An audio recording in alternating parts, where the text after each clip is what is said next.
नमस्कार साथियों, स्वागत है आप सभी का आज के वीडियो में। इस वीडियो में हम चर्चा करेंगे सीटेट से संबंधित 50 क्वेश्चनों की। और जो 50 क्वेश्चन है वो बिल्कुल सीटेट पैटर्न के आधार पर रहेंगे। 5 सेक्शन है जिसके, और हर सेक्शन के 10-10 क्वेश्चन है। 5 सेक्शन जो है वो है सीडीपी का, मैथमेटिक्स का, सोशल साइंस का, हिंदी और इंग्लिश का। ये सारे क्वेश्चन जो है विभिन्न सीटेट की परीक्षाओं में पूछे जाते रहे हैं। तो ये जो सेशन है आप सभी के लिए बहुत ही उपयोगी रहेगा। ज़्यादा समय न लेते हुए चलते हैं पहले क्वेश्चन की तरफ। पहला क्वेश्चन जो है चाइल्ड डेवलपमेंट एंड पेडागोजी का है, सीडीपी का है। सेशन जो है बाइलिंगुअल रहेगा, हिंदी और इंग्लिश दोनों भाषाओं में। तो पहला क्वेश्चन जो है जीन पियाजे के अनुसार संज्ञानात्मक विकास के किस चरण में बच्चे अमूर्त परिकल्पनात्मक निगमनात्मक तर्क की क्षमता विकसित करते हैं। अकॉर्डिंग टू जीन पियाजे, during which stage cognitive development do children develop the capacity for abstract hypothetical deductive reasoning। तो ये जो हाइपोथेटिकल डिडक्टिव रीजनिंग है, जीन पियाजे का जो अंतिम स्टेज है, बच्चे कोग्निटिव डेवलपमेंट का जो अंतिम स्टेज बताया है उसमें बच्चे में आती है। और जो अंतिम स्टेज है वो है फॉर्मल ऑपरेशनल स्टेज। तो जो सी ऑप्शन है हमारा बिल्कुल ठीक है। आपको इसको याद करने की ये जो SPCF इस तरीके से याद कर सकते हो आप।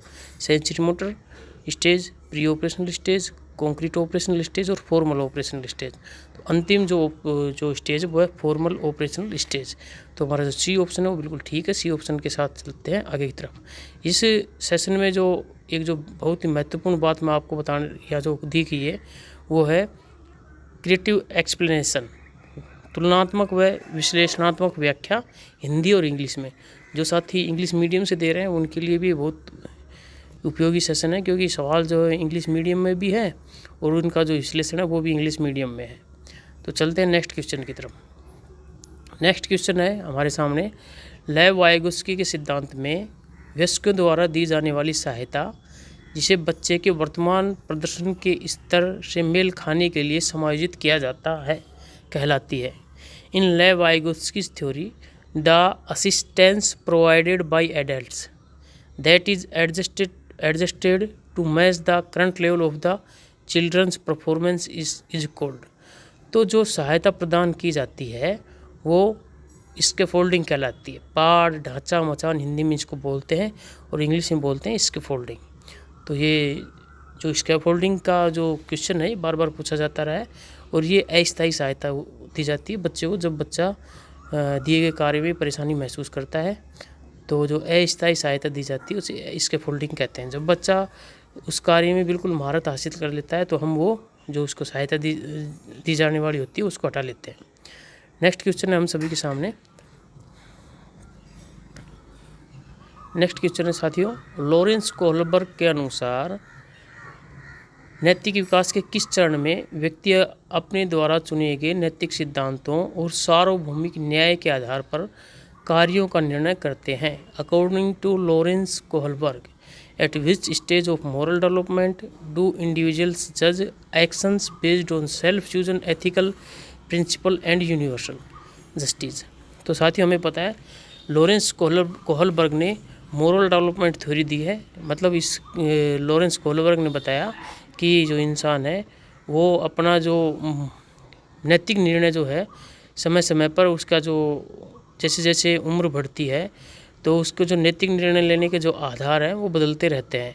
और ये जो नैतिक सिद्धांतों का सार्वभौमिक न्याय के आधार पर कार्यों का निर्णय करना, मतलब व्यक्ति जब मैच्योर हो जाता है और वो ये सोचता है कि इस सृष्टि में जितने भी व्यक्ति हैं, जीव जंतु हैं, सभी के लिए फ़ायदा मंद की कौन सी बात है, अपना खुद का ना सोचकर सार्वभौमिक न्याय के बारे में सोचता है। और ये स्टेज है उत्तर पारंपरिक स्टेज। 3 स्टेज बताइए, पूर्व पारंपरिक, पारंपरिक और उत्तर पारंपरिक। तो ये अंतिम स्टेज में आता है। तो ये ऑप्शन हमारा ठीक है। ये ऑप्शन के साथ चलते हुए आगे बढ़ते हैं। आप ये जो व्याख्या है इनको पढ़ते रहेंगे, क्योंकि अगर मैं व्याख्या पढ़ूंगा तो क्वेश्चन बहुत, ये जो हमारा सेशन है बहुत लंबा हो जाएगा। 50 क्वेश्चन है और उनके साथ व्याख्या भी है। इस व्याख्या को आप पढ़ लेंगे जो आपके लिए बहुत उपयोगी रहेगी।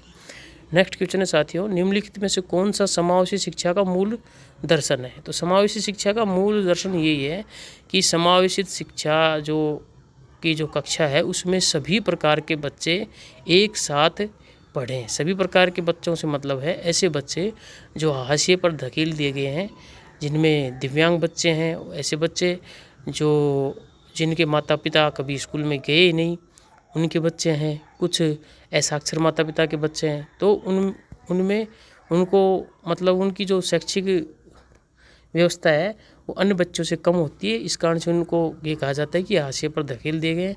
तो उन सभी बच्चों को समावेशित करते हुए जो कक्षा है वो समावेशित शिक्षा है। तो देखते हैं कौन सा ऑप्शन इस धारणा पर सटीक बैठता है। विशेष आवश्यकता वाले बच्चों का पृथक्करण, जो पृथक्करण की बात कर रहे हैं तो ये नेगेटिव है हमारा, इसकी तरफ नहीं चलेंगे हम। सभी के लिए मानकीकृत पाठ्यक्रम, तो स्टैंडर्डाइज्ड करिकुलम का मतलब होता है सभी को एक ही डंडे से हाँकना, तो ये हमारा गलत है। मतलब हर बच्चे की अपनी विशेषताएं हैं, अपनी क्षमताएं हैं, तो हर बच्चे के लिए इंडिविजुअलाइज्ड जो है वो करिकुलम होना चाहिए, मानकीकृत पाठ्यक्रम नहीं होना चाहिए, तो ये भी नेगेटिव है। विकलांग बच्चों के लिए अलग स्कूल करना, तो जब अगर अलग स्कूल कर रहे थे बच्चों को तो वो इंटीग्रेटेड एजुकेशन कहला रही थी।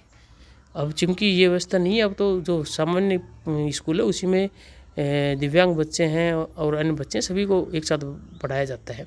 एक ही कक्षा के भीतर विविध शिक्षण आवश्यकताओं को पूरा करना, तो ये जो हमारा डी ऑप्शन है और जो मैंने पूर्व में आपको बताई है जो व्याख्या दी है समावेशी शिक्षा की, उस पर सटीक बैठ रहा है। तो डी ऑप्शन के तरफ चलते हुए हम आगे बढ़ते हैं। यहाँ पर नेक्स्ट क्वेश्चन है साथियों, जॉन डीवी से प्रेरित एक प्रगतिशील कक्षा व्यवस्था में शिक्षक की भूमिका होती है। तो शिक्षक की भूमिका जो है आज की जो व्यवस्था है शिक्षण व्यवस्था, उसमें जो जॉन डीवी के द्वारा प्रेरित है, उसमें जो शिक्षक की भूमिका है वो फैसिलिटेटर और गाइड की होती है। मतलब शिक्षक सिर्फ गाइड होता है कक्षा में, एक मतलब माहौल और जो वातावरण बच्चों के सामने प्रस्तुत करता है और बच्चे अपने ज्ञान का निर्माण स्वयं करते हैं। तो सुगमकर्ता और मार्गदर्शक की भूमिका होती है एक अध्यापक की।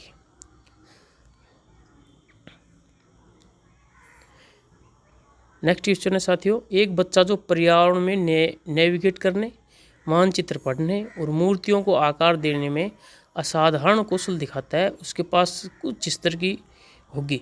तो ऐसे बच्चे जो नेविगेट करने मतलब कौन सी चीज़ किस जगह पर रखी हुई है, मानचित्र पढ़ने, मानचित्र को पढ़ने बहुत अच्छी योग्यता उनमें, मूर्तियों को आकार दे पा रहे हैं। तो इस प्रकार के बच्चों में जो इंटेलिजेंस होती है वो होती है स्पेशल इंटेलिजेंस। स्पेशल इंटेलिजेंस स्थानिक बुद्धि, तो स्थानिक बुद्धि जो हमारा उत्तर है वो बिल्कुल ठीक है।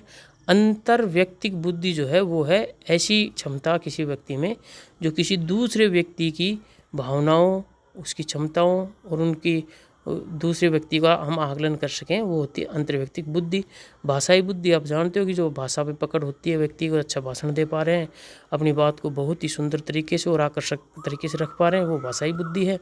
और अंतराव्यक्तिक बुद्धि, इंट्रापर्सनल इंटेलिजेंस, वो होती है कि जो व्यक्ति अपने स्वयं के बारे में सबसे अधिक जानता है। मतलब ऐसी बुद्धि जो हम अपने जो जानता है कि भाई मुझे कैसे क्या करना है, मेरे खुद के बारे में मैं जानने लग जाऊं, तो ये होती है अंतर्व्यक्तिक बुद्धि। और दूसरे व्यक्ति के बारे में जानने लग जाए तो होती है अंतर्व्यक्तिक बुद्धि। नेक्स्ट क्वेश्चन की तरफ चलेंगे साथियों, शिक्षण अधिगम प्रक्रियाओं में रचनात्मक मूल्यांकन का प्राथमिक उद्देश्य क्या होता है? तो दो प्रकार के मूल्यांकन होते हैं, एक तो होता है फॉर्मेटिव असेसमेंट और एक होता है समेटिव असेसमेंट। फॉर्मेटिव असेसमेंट और समेटिव असेसमेंट, तो यहाँ जो बात की जा रही है वो फॉर्मेटिव असेसमेंट, रचनात्मक मूल्यांकन की बात की जा रही है। तो फॉर्मेटिव असेसमेंट जो होता है ड्यूरिंग सेशन होता है। ड्यूरिंग सेशन मतलब बच्चे को कितना आ रहा है, उसकी कैसी क्या क्षमताएं हैं, उनका आकलन करने के लिए हम फॉर्मेटिव असेसमेंट करते हैं। अधिगम में सुधार के लिए निरंतर प्रतिक्रिया प्रदान करना, ऑप्शन पॉजिटिव है, लेकिन अन्य ऑप्शन भी देखने हमें पड़ेंगे। अंत में रैंक और ग्रेड प्रदान करना, तो साथियों ये तो है समेटिव असेसमेंट की बात कर रहे हैं। अंत में रैंक और ग्रेड प्रदान करना ये समेटिव असेसमेंट है। एक मानक समूह के साथ छात्रों की प्रदर्शन की तुलना करना, तो वो बच्चों की जब तुलना करते हैं तो वो नेगेटिव हो जाता है, ये ऑप्शन गलत है हमारा। विशेष स्कूली शिक्षा के लिए छात्रों की स्क्रीनिंग करना, ये भी गलत है हमारा। तो जो हमारा बिल्कुल सही उत्तर है वो है ए, अधिगम में सुधार के लिए निरंतर प्रतिक्रिया प्रदान करना। तो साथियों देखते हैं, इसका ये उत्तर बिल्कुल ठीक है। और जो इसका तुलनात्मक विश्लेषण है उसमें दे रखा है योगात्मक विकल्प बी अंत में रैंक और ग्रेड देता है। रचनात्मक मूल्यांकन विकल्प ए निर्देश प्रक्रिया के दौरान नैदानिक, रचनात्मक और निरंतर होता है। तो जो बात पूर्व में बता दी गई वही यहाँ पर लिखी हुई है। शिक्षा का अधिकार अधिनियम RT 2009 के तहत विशेष आवश्यकता वाले बच्चों को अध्ययन करना चाहिए। तो RT एक्ट 2009 के अनुसार जो स्पेशल चाइल्ड है, चिल्ड्रन विद स्पेशल नीड्स वाले जो बच्चे हैं, उनको कहाँ अध्ययन करना चाहिए। तो जिसकी बात अभी पूर्व में हो रही थी समावेशी शिक्षा की, वही कि सामान्य बच्चों के साथ सामान्य स्कूल में बच्चे पढ़ेंगे। सामान्य साथियों के से अलग विशेष स्कूलों में ऐसी बात नहीं करता RT एक्ट। विशेष रूप से व्यावसायिक प्रशिक्षण केंद्रों में नहीं, ऐसी बात नहीं करता। माता पिता और ट्यूटर्स के साथ ऐसी बात नहीं करता। व्यक्तिगत सहायता के साथ समावेशी शिक्षण व्यवस्था में। तो डी ऑप्शन जो है वो बिल्कुल ठीक है, डी ऑप्शन के साथ चलेंगे हम, क्योंकि और जो ऑप्शन है वो सारे नेगेटिव है हमारे पास। तो डी ऑप्शन के साथ चलते हुए आगे बढ़ेंगे, आप इनका भी अध्ययन करते रहेंगे। नेक्स्ट क्वेश्चन है हमारे सामने, लैंगिक भूमिकाओं को किसके द्वारा निर्धारित किया जाता है। तो साथियों दो जो कॉन्सेप्ट्स हैं, एक तो सेक्स और एक जेंडर। एक सेक्स है और एक जेंडर है। सेक्स जो है हमारा बायोलॉजिकल डिसाइड होता है, कि मतलब हमारा जो माता पिता के द्वारा निर्धारित होता है कि हम लड़का बनेंगे या लड़की बनेंगे। लेकिन जो जेंडर है, हिंदी में दोनों को लिंग बोलते हैं, लेकिन जो जेंडर है वो सोसाइटी के द्वारा निर्धारित किया जाता है। आप इन दोनों में कंफ्यूज नहीं होंगे। इसको याद रखना है तो जेंडर स्टीरियोटाइप से आप याद रख सकते हो कि जो जेंडर स्टीरियोटाइप होता है वो समाज के द्वारा निर्धारित किया जाता है। समाज कैसे बर्ताव कर रहा है तो जेंडर स्टीरियोटाइप होगा। तो जेंडर किसके द्वारा निर्धारित किया जा रहा है, समाज के द्वारा। तो ये सामाजिक संरचनाएं और सांस्कृतिक मानदंड, ये जो है ये लैंगिक भूमिका से डिसाइड होता है। तो साथियों बी ऑप्शन जो है बिल्कुल ठीक है। जैविक प्रवृत्तियाँ, ये सेक्स वाली बात कर रहा है कि हमारा जो सेक्स है वो जैविक प्रवृत्तियाँ हैं। जन्म से अनुवांशिक बनावट, ये भी सेक्स का ही है। जन्मजात मनोवैज्ञानिक लक्षण, ये सारे सेक्स से संबंधित है। और जो जेंडर से संबंधित है वो बी है। तो साथियों बहुत अच्छे क्वेश्चन आ रहे हैं, आशा करते हैं आपको बहुत अच्छे लग रहे होंगे। और अगर आपको लगता है कि ये हमारी CTET की जो परीक्षा है उसमें बहुत ही उपयोगी सिद्ध होंगे, तो साथियों आशा करते हैं कि आप चैनल को लाइक करेंगे, शेयर करेंगे, सब्सक्राइब करेंगे, जिससे कि मुझे मोटिवेशन मिलता रहे आप सभी लोगों के लिए इस प्रकार की वीडियो बनाते रहने के लिए। नेक्स्ट क्वेश्चन चलते हैं। तो साथियों इसका जो तुलनात्मक विश्लेषण है उसमें भी दे रखा है सेक्स एक जैविक विशेषता है, विकल्प ए, जबकि जेंडर स्पष्ट रूप से सामाजिक संरचना, विकल्प बी है जो सामाजिक नियमों, कर्तव्यों और अनुकूलन के माध्यम से निर्मित होती है। नेक्स्ट क्वेश्चन की तरफ चलेंगे साथियों। तो नेक्स्ट क्वेश्चन है वो 10वां क्वेश्चन है और CDB का लास्ट क्वेश्चन है, क्योंकि इस सेशन में प्रत्येक जो हमारा सेशन है CTET का पैटर्न का CDP, हिंदी, इंग्लिश, मैथ और सोशल साइंस सभी से 10-10 क्वेश्चन लिए, तो उनके 10वां क्वेश्चन है, इसलिए CDP का लास्ट क्वेश्चन है। अपनी कक्षा में आलोचनात्मक सोच को बढ़ावा देने के लिए एक शिक्षक को किस अभ्यास से बचना चाहिए। To foster critical thinking in हर class a teacher should avoid which practice. Avoid करना है तो मतलब हमें निगेटिव ढूंढना है आलोचनात्मक शिक्षण से संबंधित। बहुपरिप्रेक्ष्य चर्चाओं को प्रोत्साहित करना, एनकरेजिंग मल्टी पर्सपेक्टिव डिस्कसिंग, ठीक है, पॉजिटिव है। ओपन एंडेड विश्लेषणात्मक प्रश्न पूछना, asking open ended analytical questions, तो ये आपकी क्रिटिकल थिंकिंग को बढ़ावा देंगे। आपकी जो डाइवर्जेंट थिंकिंग होगी वो इससे इम्प्रूव होगी और आपकी जो IQ लेवल वो बढ़ेगा। तो ये पॉजिटिव है।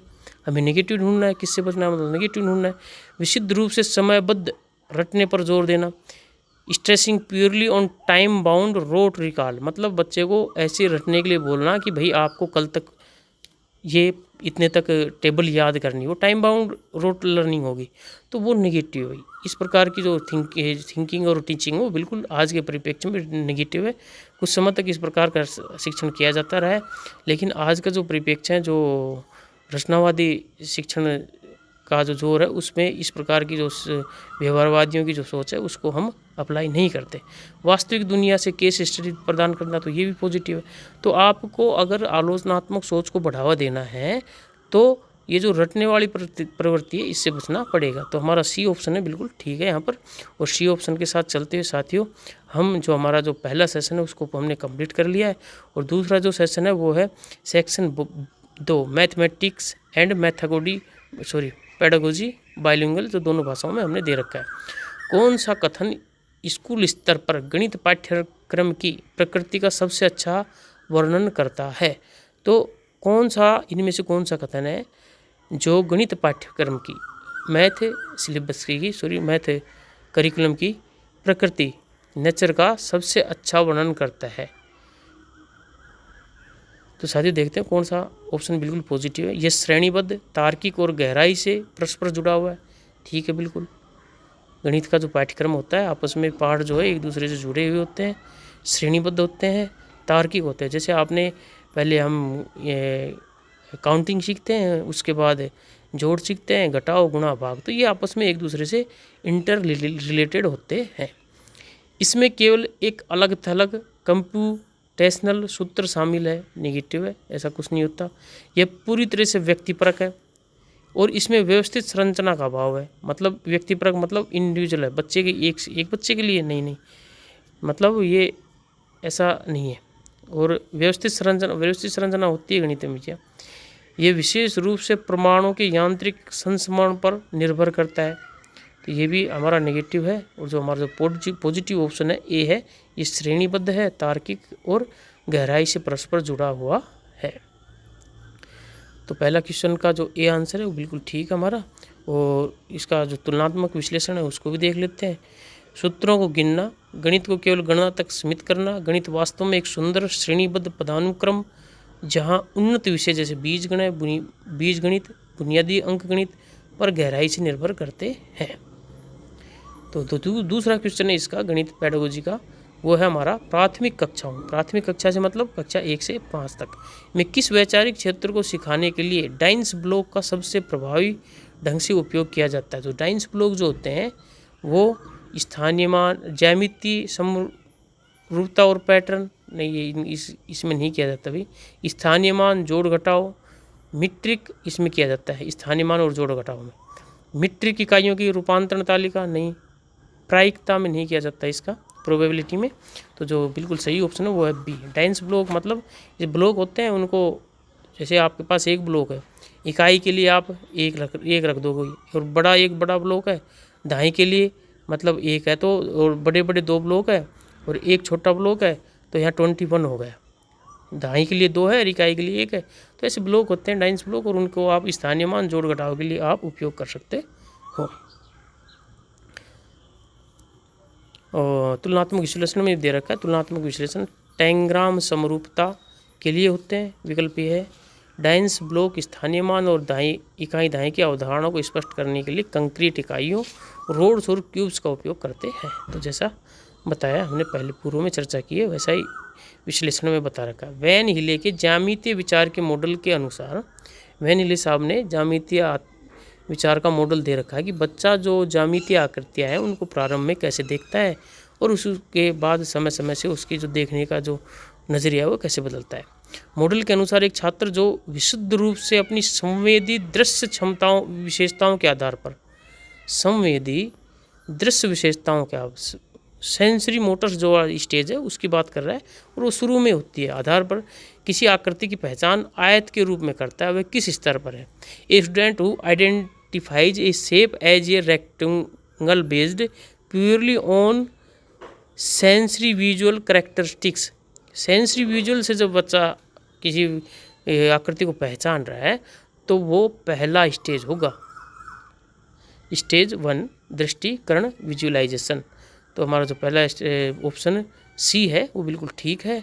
और उसका जो विश्लेषण दे रखा है वो भी दे रखा है, comparative analysis, level 1 analysis, break down mathematical properties like opposite parallel side, level 0 visualisation, option C जो हमारा ठीक है। जजेज purely by overall appearance look like a door. तो साथियों जैसे दे रखा था हमने पूर्व में जो जिसकी चर्चा की है वैसा इसमें बता रखा है। तो क्वेश्चन 14 है, स्कूल गणित में नैदानिक परीक्षण डायग्नोस्टिक टेस्टिंग का उद्देश्य क्या है? The purpose of diagnostic testing in school mathematics. तो साथियों जो दो प्रकार के, एक तो डायग्नोस्टिक टेस्टिंग होती है, निदानात्मक परीक्षण होता है, और रिमेडियल टीचिंग होती है, उपचारात्मक शिक्षण होता है। तो ये दोनों आपस में कोरिलेटेड है। पहले डायग्नोस्टिक टेस्ट होता है कि बच्चे का एक प्रकार से टेस्ट करते हैं कि उसमें किस प्रकार की कमियां हैं, और उसके बाद जो कमियां हमें पता चलती है उसी के आधार पर उन्हीं को दृष्टिगत रखते हुए हम उसका जो उपचारात्मक शिक्षण करते हैं। ये बिल्कुल इसी प्रकार से जैसे हम एक डॉक्टर के पास जाते हैं और डॉक्टर हमारा चेकअप करता है, डायग्नोस्टिक टेस्ट करता है और उसी के आधार पर हमारा इलाज चालू करता है। तो उपचारात्मक शिक्षण जो है बच्चे के डायग्नोस्टिक टेस्ट, नैदानिक परीक्षण जो है बच्चे के जो लर्निंग गैप्स होते हैं उनको ढूंढने के लिए होता है। तो देखते हैं कौन सा ऑप्शन ठीक है। प्रतिस्पर्धी छात्रवृत्ति के लिए छात्रों को रैंक करना, गलत है। रिपोर्ट कार्ड के लिए संक्रांत अंक प्राप्त करना, गलत है। ओलंपियाड के लिए उन्नत समस्या समाधानकर्ता की पहचान करना, छात्र की समझ में विशिष्ट कमियां, गलत धारणाओं को इंगित करना। तो यही तो है जिसकी हम बात कर रहे थे, नैदानिक परीक्षण की। तो साथियों एक डायग्नोस्टिक टेस्टिंग और रेमेडियल टीचिंग का एक क्वेश्चन जरूर आता है। तो आप इन दोनों को जो संकल्पना है इनको ठीक से देख लेंगे एक बार, और उनको देखते हुए आप इसको भी पढ़ते हुए आगे बढ़ेंगे। और हम चलते हैं दूसरे नेक्स्ट जो क्वेश्चन है उसकी तरफ। एक छात्र 35 को 305 लिखता है, यह त्रुटि क्या दर्शाती है? तो बच्चे ने सोचा 30 और 5 हो गए 35। तो अब इसको किस चीज़ की समझ नहीं है, इस बच्चे को समझ नहीं है अंकित मान और स्थानीय मान को भ्रमित कर रहा है और शून्य की अवधारणा में संघर्ष कर रहा है। अगर हम उसको बच्चे को बताइए 30 और 5 35, हमने शुरू में उसको पढ़ना सिखाया, गिनती सिखाई थी, तो उसने भी ऐसे ही बोला था 30 5 35, तो लिखने भी ऐसे ही शुरू कर दिया। तो उसको अंकित मान और स्थानीय मान में अंतर बताना है और शून्य की अवधारणा में उसको जो समझ है वो विकसित हमें करनी है। तो बी ऑप्शन हमारा बिल्कुल ठीक है। बी ऑप्शन के साथ चलते हुए आगे बढ़ते हैं साथियों। नेक्स्ट क्वेश्चन हमारा, जॉर्ज पोल्या के अनुसार गणितीय समस्या समाधान में शामिल चरणों का सही क्रम क्या है? तो किसी भी समस्या का जब समाधान करते हैं उसमें पहला चरण होता है समस्या को समझना। ठीक, हम पहले चरण के से क्वेश्चन का पता लगा लेंगे। योजना बनाए, योजना तो बाद में बनेगी, पहले समझेंगे ना। तो यहाँ तीसरे ऑप्शन में देखा योजना को क्रियान्वित करना। तो आप डायरेक्ट योजना बनाए बिना, समस्या को समझे बिना कैसे क्रियान्वित कर दोगे? और पुनरावलोकन तो लास्ट होता है। तो ये ऑप्शन के जो पहला जो चरण है उसी के माध्यम से हमें ए ऑप्शन मिल गया। तो ए ऑप्शन बिल्कुल हमारा ठीक है। पहले समस्या को समझेंगे, योजना बनाएंगे, योजना को क्रियान्वित करेंगे और फिर उसका लुक बैक करेंगे और पुनरावलोकन करेंगे। तो ये जो ए ऑप्शन है हमारा बिल्कुल ठीक है।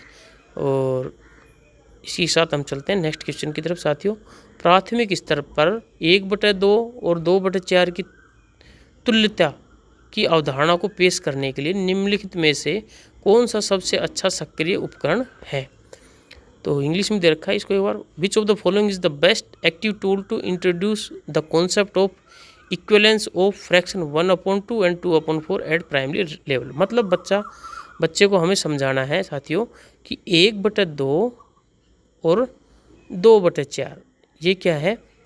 ये समान तुल्य भिन्न है। तुल्य भिन्न है मतलब ये देखने में अलग लग रही है लेकिन इनका वास्तविक मान अलग है। इसको आपको समझाना है। ब्लैक बोर्ड पर गुणा एल्गोरिदम को दोहराना, मतलब बच्चे को हम क्या ये बताएं कि भाई 1/2 को आप ऊपर नीचे 2 से गुणा कर दो, तो और जब हम किसी भिन्न को ऊपर नीचे एक ही संख्या से गुणा करते हैं तो 2 उसकी मान में कुछ फर्क नहीं पड़ता। लेकिन ये तरीका थोड़ा सा प्राथमिक लेवल पर गलत है। मुख्य रूप से भिन्न परिभाषाओं को याद कराना, रोट लर्निंग, गलत है। आयताकार शीट का उपयोग करके कागज मोड़ने, पेपर फोल्डिंग की गतिविधि। तो ये जो ऑप्शन है जिसमें बच्चे एक्टिव रहेंगे और अपने ज्ञान का खुद निर्माण करेंगे, ये ऑप्शन बिल्कुल ठीक है हमारा। शब्द समस्या की बड़ी शीट देना, तो इससे कुछ नहीं होने वाला।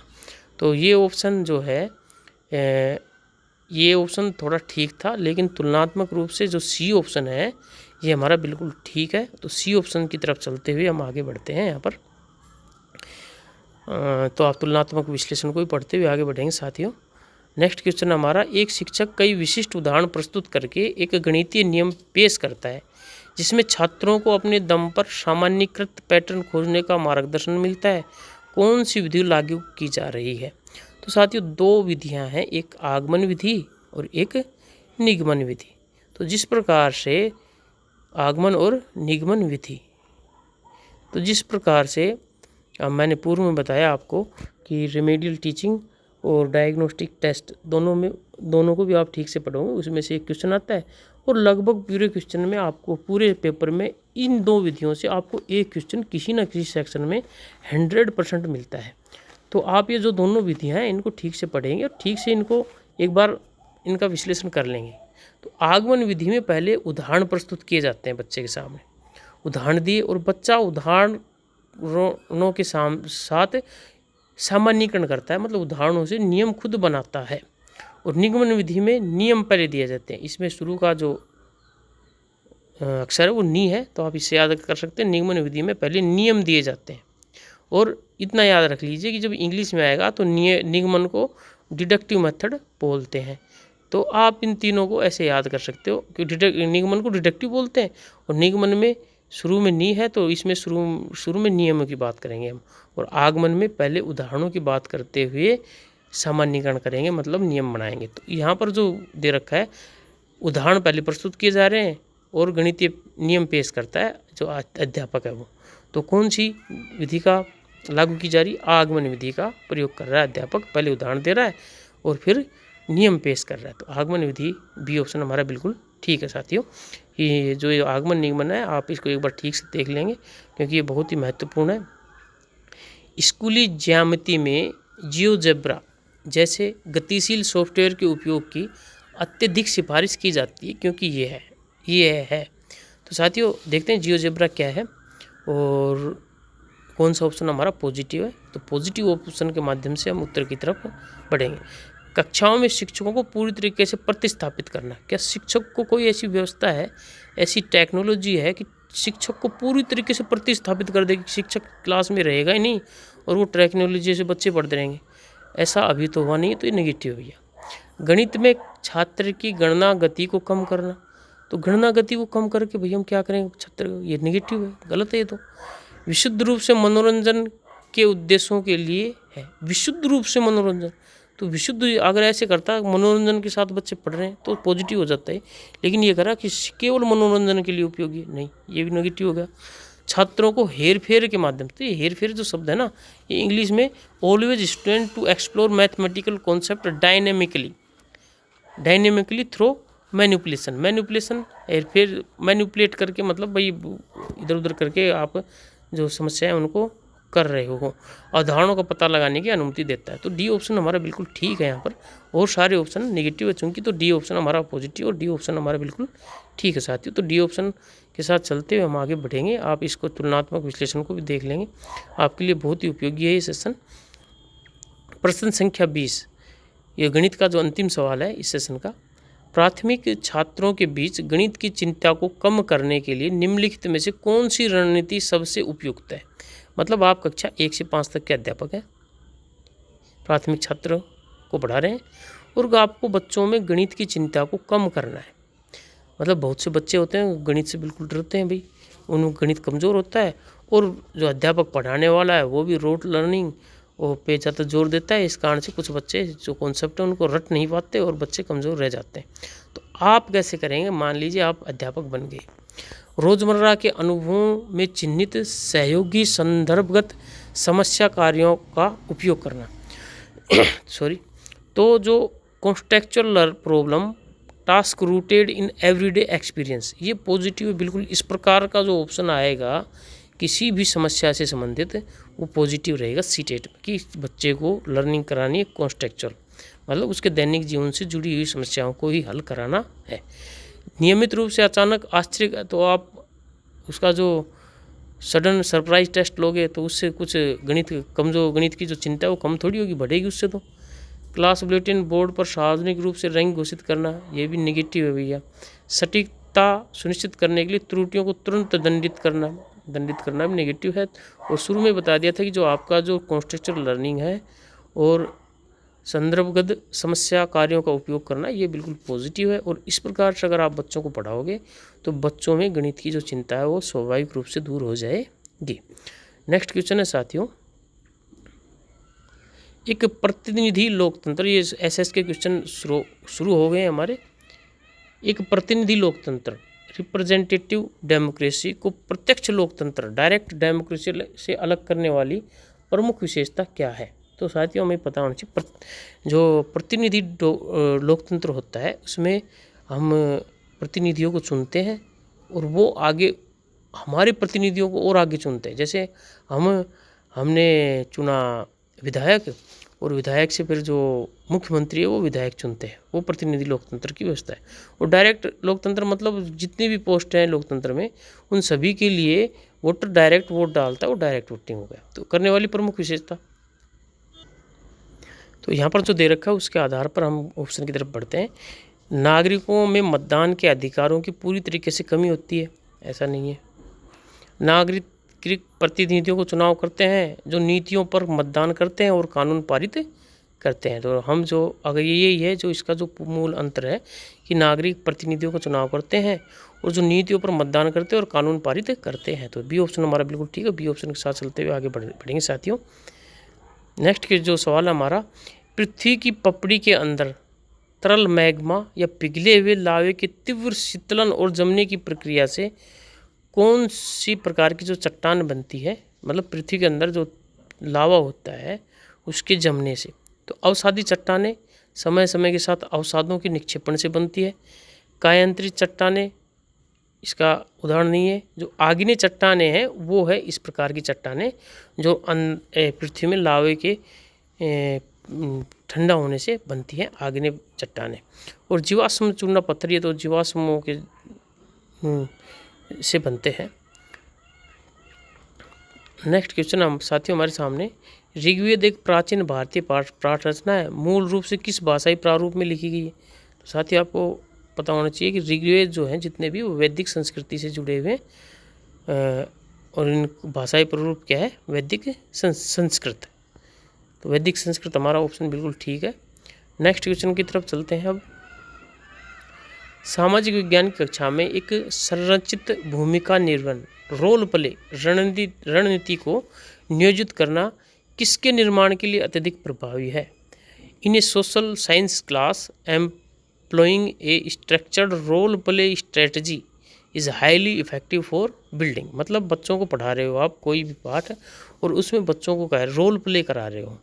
रोल प्ले मतलब एक जो भूमिका है एक बच्चा कर रहा है और दूसरी प्रकार की जो भूमिका है दूसरा बच्चा कर रहा है। तो ये किसके निर्माण के लिए अधिक प्रभावी है? ऐतिहासिक तिथियों को रटने का कौशल, रोट लर्निंग तो सब नेगेटिव होता है। सहकर्मी समूहों के बीच प्रतिस्पर्धा जो है कंपटीशन के ये नेगेटिव होता है। और कोऑपरेशन सहयोग वो पॉजिटिव होता है, तो ये नेगेटिव है। इस वर्णनात्मक निबंध मूल्यांकन लिखने में गति, ये भी नेगेटिव है। सहानुभूति, ऐतिहासिक समझ और विविध दृष्टिकोण, अगर हम रोल प्ले कराएंगे तो ये जो बच्चे के लिए उपयोगी है, सहानुभूति, ऐतिहासिक समझ और विविध दृष्टिकोण। डी ऑप्शन हमारा बिल्कुल ठीक है साथियों। आप भी साथियों वीडियो को पॉज करके पहले अपना क्वेश्चन चेक करें कि आपका स्कोर इस जो 50 क्वेश्चन है इनमें कितना बैठता है। 25वां क्वेश्चन है हम सभी के सामने, भारतीय स्वतंत्रता के इतिहास पर शोध करते समय 1952 में एक स्वतंत्रता सेनानी द्वारा हस्तलिखित मूल डायरी को वर्गीकृत किया गया है। तो चूंकि स्वतंत्रता सेनानी स्वयं वो डायरी लिखी थी तो इसलिए हम उसको जो प्राथमिक स्रोत है उसमें उसकी श्रेणी में इसको रखते हैं। और जो प्राथमिक स्रोत है वो बिल्कुल ठीक हमारा उत्तर है। इसकी तरफ चलते हुए बी ऑप्शन था, बी प्राथमिक स्तर ठीक है बिल्कुल। और आप इसको तुलनात्मक अध्ययन है इस पर भी दृष्टि डालेंगे और आगे बढ़ेंगे साथियों।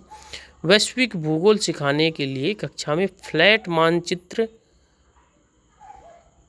के बजाय, फ्लैट जो मानचित्र होते हैं, मानचित्र है यहाँ पर और इसमें मान लो भारत का नक्शा बना हुआ है और एक ग्लोब है, इसको ना करके टीचर इस ग्लोब का उपयोग कर रहा है। इसका प्राथमिक शैक्षणिक औचित्य क्या है? तो इसका जो अगर टीचर उपयोग कर रहा है तो उसका उद्देश्य क्या है? मानचित्र की तुलना में ग्लोब को स्टोर करना और ले जाना आसान है। तो ग्लोब को ले जाना तो देखो वैसे तो ये ऑप्शन ठीक नहीं है, लेकिन ग्लोब को तो लाना ले जाना वैसे मुश्किल होता है। मानचित्र को तो आप इस समेटो, फोल्ड बनाओ और ले जाओ, तो ये नेगेटिव है। मानचित्र स्थानीय कस्बों का अत्यधिक विकृत दृश्य प्रस्तुत करता है, ऐसा नहीं है, मानचित्र में भी बिल्कुल सही दृश्य प्रस्तुत होते हैं। ग्लोब महाद्वीपों के वास्तविक त्रिआयामी गोलाकार अनुपात का सटीक रूप से विश्लेषण करता है। तो ग्लोब में जो है ना सटीक रूप से विश्लेषण तो मानचित्र में भी होता है, लेकिन त्रिआयामी नहीं होता। ठीक है, मतलब जितना जो पृथ्वी का जो त्रिआयामी इसमें जैसी पृथ्वी है उसी प्रकार का इसका जो शेप है ग्लोब का होता है। इस कारण से बच्चे इसको आसानी से समझ पाते हैं। सी ऑप्शन हमारा बिल्कुल ठीक है यहाँ पर। और नेक्स्ट क्वेश्चन की तरफ चलते हैं साथियों। भारत के संविधान का कौन सा अनुच्छेद जीवन के मौलिक अधिकार की गारंटी देता है, जिसमें स्वस्थ पर्यावरण और आजीविका का अधिकार भी शामिल है? तो ये अनुच्छेद 21 है, वो हमें इस प्रकार की गारंटी देता है, मौलिक अधिकार है और ये देता है पर्यावरण और आजीविका का अधिकार। तो अनुच्छेद 21 जो है वो बिल्कुल ठीक है साथियों। और जो है इसका तुलनात्मक अध्ययन है वो भी देख लेंगे। अनुच्छेद 14 कानून के समक्ष समानता का अधिकार देता है, और अनुच्छेद 21 जो है जो क्वेश्चन में दिया गया है हमारा स्वच्छ पर्यावरण और आजीविका का अधिकार देता है। नेक्स्ट क्वेश्चन है साथियों, क्वेश्चन नंबर 28 है। विविधता की जांच किए बिना व्यक्तियों की पूरी श्रेणी पर व्यवस्थित रूप से लागू एक सामान्यीकृत कठोर विश्वास या मनोवैज्ञानिक विशेषता कहलाती है? तो ये क्वेश्चन एक बार देख लेते हैं। An over generalized belief or psychological characterization applied systematically to an entire category of individuals without checking diversity is called। मतलब एक ऐसा नियम है जो हमने अध्ययन नहीं किया और एक पूरा समाज है, एक पूरी जो समाज है उस पर हमने लागू कर दिया, तो वो क्या कहलाएगा? तो ये कहलाएगा भैया उचित वर्गीकरण, ये तो गलत हो गया। अनुभवजन्य मानक ये भी, स्टैंडर्डाइज जनसांख्यिकी मैट्रिक्स ये भी गलत है। ये रूढ़िवादिता स्टीरियोटाइप है। तो मतलब आपने कुछ ऐसी सोच है जिसका हमने अध्ययन नहीं किया और किसी व्यक्ति पर लागू कर दिया, किसी पूरे समाज पर लागू कर दिया, तो ये रूढ़िवादिता और इंग्लिश में स्टीरियोटाइप कहते हैं इसको। नेक्स्ट क्वेश्चन है साथियों, आप भी अपने क्वेश्चन चेक करते रहेंगे। मिडिल क्लास की कक्षा में जलवायु परिवर्तन के मुद्दे को गंभीर रूप से संबोधित करने के लिए कौन सी गतिविधि सबसे सार्थक है? तो साथियों बात कर रहा है जो क्वेश्चन है वो बात कर रहा है किसकी? बात कर रहा है मिडिल क्लास की कक्षा 6 से 8 की कक्षा में जलवायु परिवर्तन के मुद्दे को गंभीर रूप से संबोधित करने के लिए कौन सी गतिविधि, मतलब बच्चों के सामने आप ये बता रहे हो कि जलवायु परिवर्तन का जो मुद्दा है वो बहुत ही गंभीर है, तो इनमें से कौन सी जो गतिविधि आप लागू करोगे? बच्चों को ग्रीन हाउस गैसों के शब्दों को याद कराने के लिए जो रोट लर्निंग वाली है वो बिल्कुल नेगेटिव होती है। छात्र नेतृत्व, बच्चों का समूह बनाएंगे और उनका एक लीडर बना देंगे।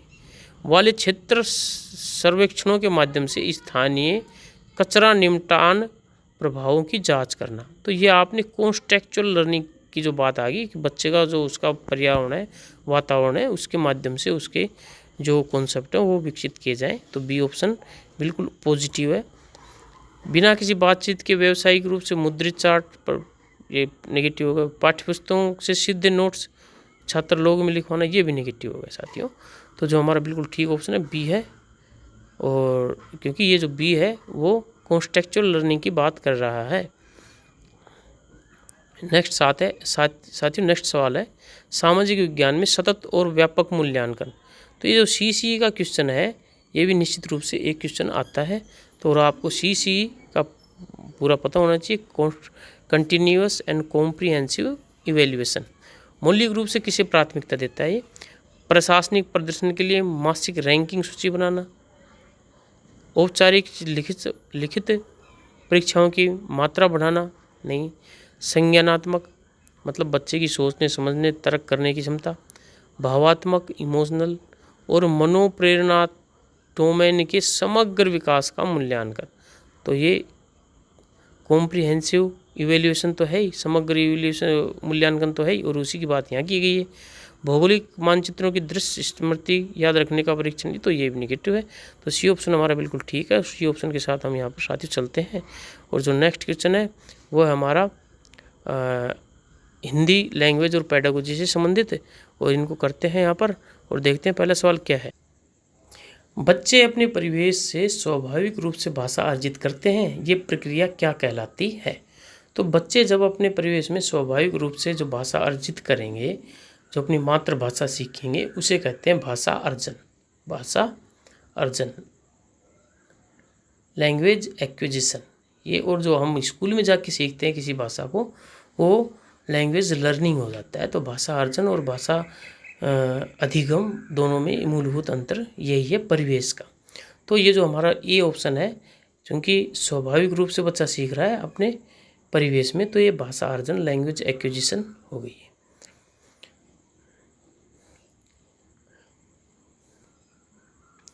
दूसरा सवाल है, नोम चोम्स्की के अनुसार बच्चों में भाषा विकसित करने की जन्मजात क्षमता होती है जिसे कहा जाता है। तो नोम चोम्स्की साहब की जब बात आएगी तो हमें 2-3 जो कॉन्सेप्ट है इसके वो याद रखने हैं। एक तो ये जन्मजात क्षमता की बात करते हैं, कहते हैं कि बच्चा जो है जब पैदा होता है तो उसमें जन्मजात क्षमता होती है भाषा सीखने की, पहला कॉन्सेप्ट। दूसरा वो कहते हैं कि इसमें बच्चे के दिमाग में एक उपकरण फिट होता है, ये परिकल्पनात्मक उपकरण है, हाइपोथेटिकल उपकरण है, वास्तव में नहीं होता, परिकल्पना के तौर पर है, उपकरण होता है उसमें। और ये उपकरण 5 साल तक बहुत एक्टिव रहता है और इसमें यूनिवर्सल सार्वभौमिक व्याकरण होता है। मतलब क्या, बच्चे को किसी भी परिवेश की भाषा में आप डाल दोगे तो वहाँ की परिवेश की भाषा वो सीख जाएगा। तो हमारा जो नोम चोम्स्की की बात की है, तो ये जो भाषा अर्जन उपकरण LED की बात करेगा वो, तो बी ऑप्शन हमारा बिल्कुल ठीक है साथियों। और बी ऑप्शन के साथ चलते हुए हम आगे बढ़ेंगे। नेक्स्ट क्वेश्चन है, कक्षा में बहुभाषिकता मल्टीलैंग्वेजिज्म को एक शिक्षक द्वारा किस रूप में देखा जाना चाहिए? तो बहुभाषिता को इस प्रकार से आप समझ सकते हो कि आपकी कक्षा में ऐसे छात्र हैं जो विभिन्न प्रकार की भाषा बोलते हैं। जो एक मान लो इंग्लिश बोल रहा है, एक हिंदी बोल रहा है, एक मराठी बोल रहा है, एक कन्नड़ बोल रहा है, तो उसको आप एक शिक्षक के रूप में कैसे देखते हो? तो इस प्रकार का क्वेश्चन आता है तो आप उसको एज ए एसेट, एक खजाने के रूप में देखेंगे, एज ए रिसोर्स, एक संसाधन के रूप में देखेंगे। ये ऑप्शन होंगे, पॉजिटिव ऑप्शन होंगे ना, उनको आपको सेलेक्ट करना है। अगर आपके सामने ऐसा आ रहा है कि गंभीर बाधा है, भाषाई भ्रम का मुख्य कारण बनेगा, ये इस समस्या को अनदेखा किया जाना चाहिए, तो ये निगेटिव हो गए सारे। और एज ए रिसोर्स, भाषा शिक्षण में एक अमूल्य संसाधन के रूप में देखेंगे, ये बिल्कुल ठीक हमारा सी ऑप्शन है यहाँ पर। नेक्स्ट क्वेश्चन है साथियों आप सभी के सामने, लेव वाइगोत्स्की के अनुसार बच्चे स्वयं से बात करते हैं, ये निज भाषण प्राइवेट स्पीच, इसका मुख्य कार्य क्या है? तो जैसे साथियों आप भी जैसे अनुभव करते हो, बच्चा जो है कोई कार्य करते समय स्वयं से बात करता है, वो बात करता रहता है, अपने खिलौनों से बात करता रहता है, बाबू तूने खाना खाया है, तो इस प्रकार की बात सभी बच्चे करते हैं। तो वो उसको जो है लेव वाइगोत्स्की साहब ने कहा है प्राइवेट स्पीच। और इसी प्राइवेट स्पीच को जीन पियाजे ने कहा है ईगोसेंट्रिक, अहम केंद्रित। तो लेव वाइगोत्स्की साहब की बात चल रही है, तो इन्होंने प्राइवेट स्पीच को पॉजिटिव माना है कि अच्छा होता है, और इन्होंने कहा है कि ये बच्चे की जो समस्याएं हैं उनको रेगुलेट करने का काम करता है।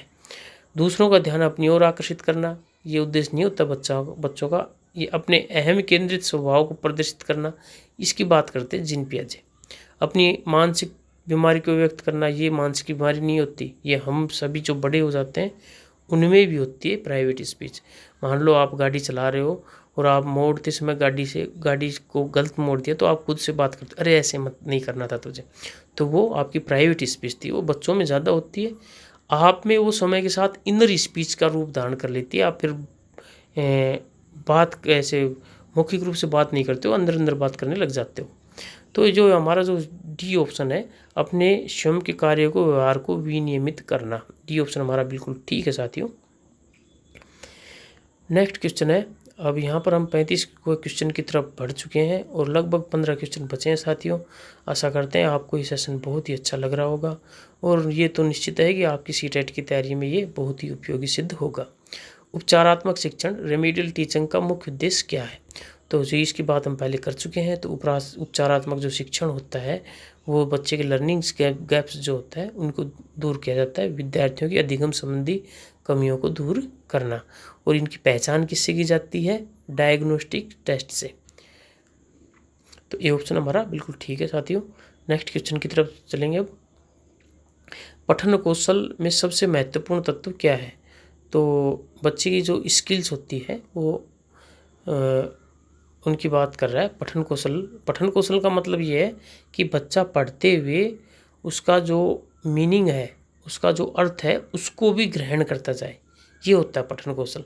सिर्फ मौखिक रूप से पढ़ता जाए और उसके जो अर्थ है उससे उसको कोई मतलब नहीं है, तो वो पठन कौशल नहीं हुआ। तो इसमें सबसे महत्वपूर्ण क्या हुआ? बच्चों को बहुत तेज़ से पढ़ना। तेज़ से पढ़ने से पढ़ता जाएगा तो अर्थ ग्रहण नहीं करेगा, क्या मतलब उसका? पढ़े गए पाठ का अर्थ ग्रहण, कॉम्प्रिहेंशन करना। तो जिसकी बात हम कर रहे हैं वही बी ऑप्शन में आ गया और वो ही ठीक होना चाहिए। केवल कठिन शब्दों का शुद्ध उच्चारण करना, विराम चिन्हों को पूरी तरीके से अनदेखा करना। तो बी ऑप्शन पॉजिटिव है, ठीक है। बी ऑप्शन के साथ चलते हुए आगे बढ़ते हैं साथियों। थोड़ा स्पीड पकड़ेंगे क्योंकि क्वेश्चन जो सेशन थोड़ा लंबा हो गया है। भाषाई मूल्यांकन में पोर्टफोलियो के उपयोग का क्या लाभ है? पोर्टफोलियो एक फाइल बनाते हैं स्कूल में और उसमें बच्चे की शैक्षणिक और शैक्षणिक जितने भी उपलब्धियाँ हैं उनको संग्रहित करके रखते हैं। तो उसका क्या उपयोग हो सकता है?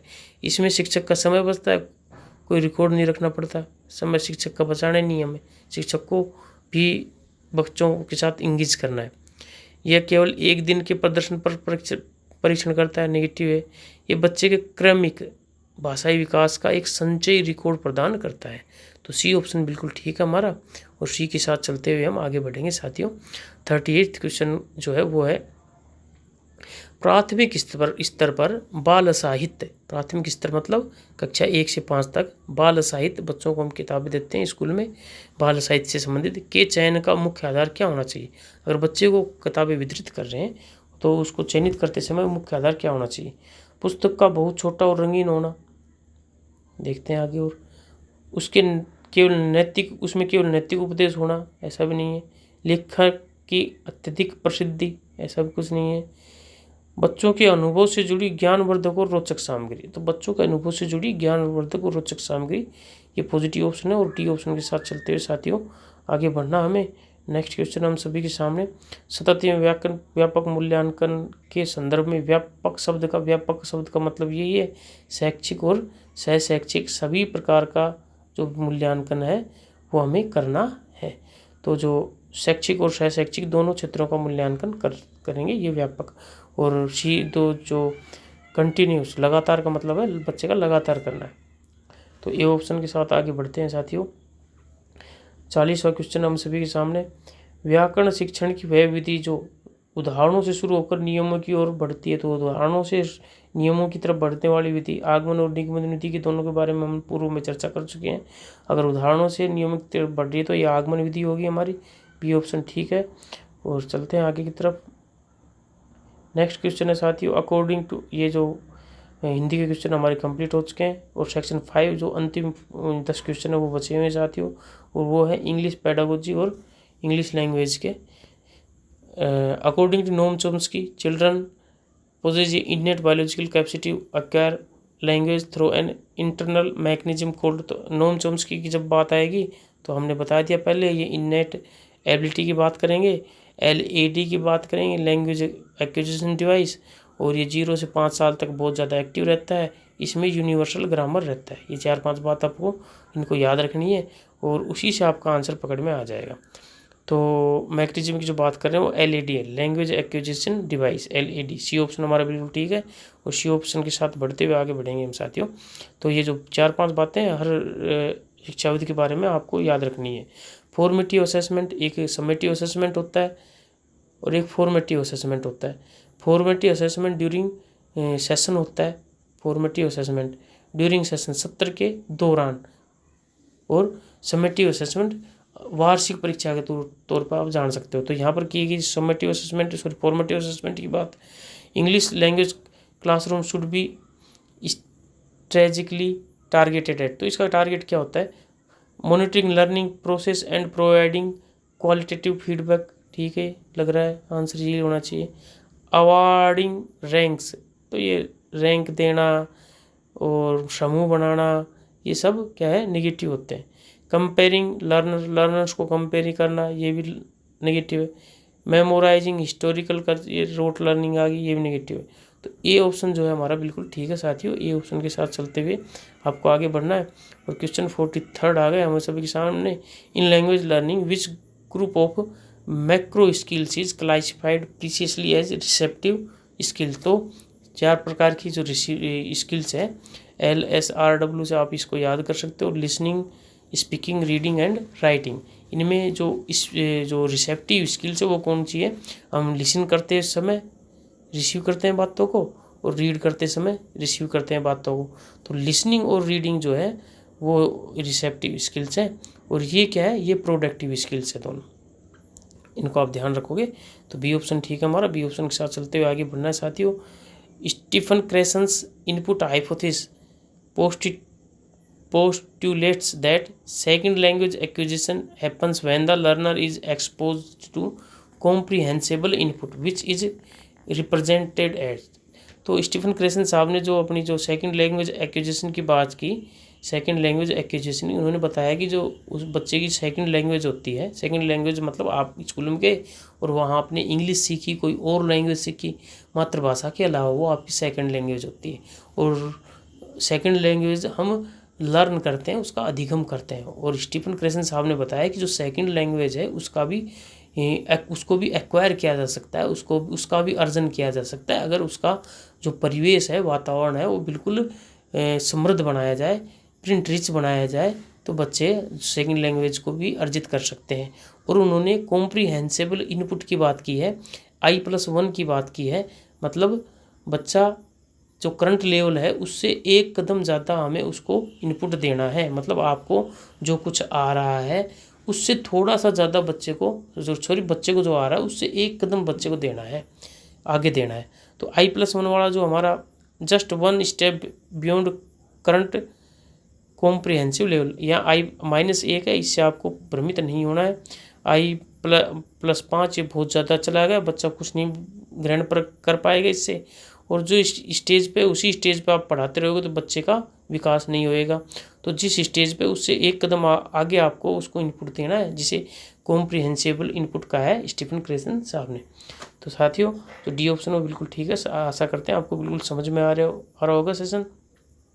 45th क्वेश्चन है, students reads in newspaper article quickly specifically to find out a particular statistic और phone number, this reading sub skill is termed. तो ये जो जैसे मान लो बड़ी सी लिस्ट है, उसमें आपको अपना नाम ढूंढना है, एक पूरे पेज में कोई एक शब्द ढूंढना है, अपना एक फ़ोन नंबर ढूंढना है। तो इस प्रकार की जो रीडिंग होती है वो स्कैनिंग कहलाती है। क्या कहलाती है? स्कैनिंग। और स्कीपिंग में भी हम जल्दी पढ़ते हैं, लेकिन ओवरऑल जो मीनिंग है वो हमें ज्ञात करना होता है। जैसे मान लो एक पैराग्राफ दे रखा आपको और उसका शीर्षक पढ़ना आपको, तो आप ऊपर से जल्दी पढ़ के उसका और मतलब मोटा उसका आइडिया लेंगे, वो स्कीमिंग कहलाएगी। और उस पैराग्राफ में एक शब्द को ढूंढना आपको, तो आप स्कैनिंग करोगे। इंटेंसिव रीडिंग वो होती है जो आप इंटेंसली पढ़ते हो किसी चीज़ को, और क्रिटिकल एनालिसिस अलग कॉन्सेप्ट है। तो हमारा जो सी ऑप्शन है स्कैनिंग, वो बिल्कुल ठीक है। और सी ऑप्शन के साथ आगे बढ़ते हैं साथियों। ये जो क्वेश्चन है इसमें भी एक क्वेश्चन बनता है टाइप ऑफ रीडिंग्स में, तो इसको भी आप देख लेंगे। नेक्स्ट क्वेश्चन है साथियों हम सभी के सामने, remedial teaching in the English language is design to learners. तो रिमेडियल टीचिंग किसके लिए करते हैं? जिसको हमने डायग्नोस्टिक टेस्ट किया और उसमें कुछ बच्चों की लर्निंग गैप्स आए, तो उनके लिए हमने रिमेडियल टीचिंग व्यवस्थित की। Face specific structural gaps and need diagnostic correction. तो ये ए ऑप्शन है, बिल्कुल पॉजिटिव है। और इसी के साथ आगे बढ़ते हैं क्योंकि ये सारे नेगेटिव होंगे। ए ऑप्शन बिल्कुल ठीक है हमारा। और ए ऑप्शन के साथ चलते हुए आगे बढ़ते हैं साथियों। 47th क्वेश्चन है, what role should the home language या mother tongue play in multi language English classroom. तो साथियों, अगर आपने ठीक से तैयारी की है तो बच्चे की जो मदर टंग है उसको बिल्कुल सम्मान देना है और उसको एज ए रिसोर्स यूज़ करना है बच्चे की। उसको जब हम इनपुट देंगे तो उस समय बच्चे की जो इनफॉर्मल बातें करते हैं उस समय हम बच्चे की उसकी जो मदर टंग है उसी में बात करनी है। और वैसे जैसे हम चारों तरफ देख रहे हैं, हमारे प्राइवेट स्कूल हैं और बहुत सी स्कूलों में ऐसा सेटअप होता है कि वो अपनी मदर टंग का यूज नहीं करने देते। तो अगर आपने ठीक से अध्ययन नहीं किया तो वो आपके दिमाग में आएगा और आपका सवाल बिल्कुल गलत हो जाएगा। लेकिन सच्चाई ये है, जो वर्तमान शैक्षणिक परिदृश्य है जिसकी हम बात करते हैं यहाँ पर, उसमें मदर टंग और को हम प्रोत्साहित करते हैं। It should B strictly band, तो बैन नहीं करना है। बच्चा जो भी लेकर आ रहा है घर से वो हमारे लिए एक संसाधन है। It should be used as scaffolding resource for conceptual bridging, तो ये पॉजिटिव ऑप्शन है। इट शुड बी रिप्लेस नहीं करना इंग्लिश से, बच्चा एकदम से रिप्लेस कैसे कर पाएगा भैया। It should be treated as a source of cognitive impairment, ये भी कोग्निटिव इम्पेयरमेंट वाली जो बात है ये भी नेगेटिव है। तो हमारा बी ऑप्शन है, बिल्कुल ठीक है। यहाँ पर बी ऑप्शन के साथ चलते हुए हम आगे बढ़ेंगे। साथियों, इस सेशन का अंत ही होने वाला है, लगभग हम 48 क्वेश्चन पे पहुँचे हैं, 1-2 क्वेश्चन और बचे हैं। अगर आपको सेशन अच्छा लग रहा हो तो साथियों मेरी मेहनत के लिए आप चैनल को सब्सक्राइब करें और लाइक करें, शेयर करें और एक अच्छा सा कमेंट करें। The whole language approach to English learning is fundamentally based on the philosophy that, तो होल लैंग्वेज अप्रोच में ये कहा गया है कि बच्चे को पहले पूरा जो कॉन्सेप्ट है वो पढ़ाया जाए और फिर बाद में छोटे छोटे टुकड़ों में तोड़ के पढ़ाया जाए। Language is mastered by breaking into isolated phonetic first, पहले उसको तोड़ना नहीं है। Rote memorization negative. Writing must precede listening in strict development stages. Language is integrated and should be learned in meaningful context, तो डी ऑप्शन हमारा बिल्कुल ठीक लग रहा है साथियों। तो डी ऑप्शन के साथ चलते हुए हम आगे बढ़ेंगे। और नेक्स्ट क्वेश्चन है, सेकंड लास्ट क्वेश्चन है हमारे यहाँ पर, ये school conduct an assessment to identify schools students specific hidden difficulties in learning English preposition. This test is, मतलब आपने बच्चे का टेस्ट लिया, उसमें स्पेसिफिक हिडन डिफिकल्टीज है उनको पहचानने के लिए आपने टेस्ट लिया, तो डायग्नोस्टिक टेस्ट हो गया आपका। तो ये ऑप्शन बिल्कुल ठीक है।